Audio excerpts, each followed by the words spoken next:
Coffee is so personal to everyone. I love being part of that ritual in everyone's life. Hi, I'm Mark Patterson, CEO and founder of Civilized Coffee. When my wife and I moved here, I was surprised how quickly I adapted.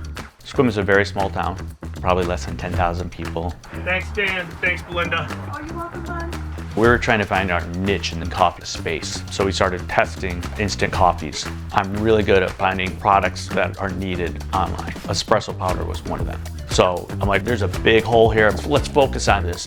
When I first discovered Verizon Small Business Digital Ready program, it helped me discover a couple different issues and come up with solutions. What I didn't have was clean bookkeeping. It was a mess. I was trying to do it myself. So I took the class on finance and it was clear. I needed to hire a professional to manage my books. This was a key part of making my projections, cash flow, accurate. It was the best thing I've done for my business. In all honesty, it was the digital ready platform that made me make that decision.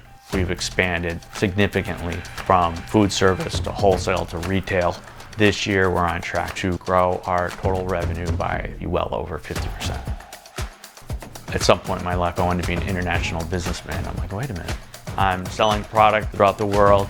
I am an international businessman, right? That's pretty exciting.